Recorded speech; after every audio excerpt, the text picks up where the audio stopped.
जुलाई मासरे प्रवेश करुथिबा एही समयरे आमर समस्त प्रिय बंधु मानकु अभिनंदन और शुभेच्छा।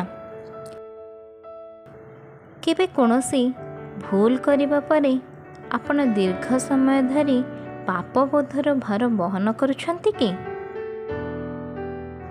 केबे केबे आमे लज्जित अयोग्य एवं परमेश्वर को सम्मुख को आसवाक भयभीत अनुभव करिथाउ। किंतु गीत संगीता 103:10 आमको यही अद्भुत प्रतिज्ञा दे थाए, से आम पाप अनुଯାयी आम सहित व्यवहार करती नहीं किंबा आम अधर्म अनुसार आमको प्रतिफल दियंती नहीं। लोक माने आमर अतीतर पाप आधार रे आम सहित व्यवहार करि परंती एवं आमे निजे मध्य निजको दोषी बोली विचार करिपारू, किंतु जीशु सेपरि करंती नहीं। एहार कारण सरल, जीशु क्रूसरे निज मृत्यु द्वारा आमर पापर मूल्य पूर्वर ही परिशोध कर सारिछंती।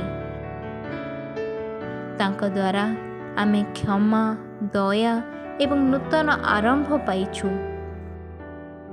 आपण जहाँ भी करिथांतु, परमेश्वर आपण को एक आंतरिक हृदय सहित तांको निकट को आसीबा को आह्वान करंती।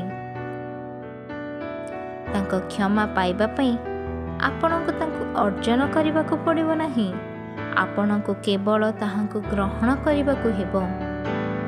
जेतेबेले आपण परमेश्वर को डाकंती, से दोषारोप सहित नुहे बरं प्रेम अनुग्रह एवं सांत्वना सहित उत्तर दियंती। कारण तांकर प्रेम आमर कार्यकलाप उपरे नुहे बरं तांकर स्वभाव उपरे आधारित। तेणु आउ आपणक अतीतर भार बहन करंतु नहीं, ताहाकु जीशुंक निकट को आणंतु एवं तांक चरण रे छाड़ी दियंतु। एही नूतन मासरे प्रवेश करुथिबा बेले आपण परमेश्वर का अनुग्रह शांति एवं अविफल प्रेमर अनुभव करंतु।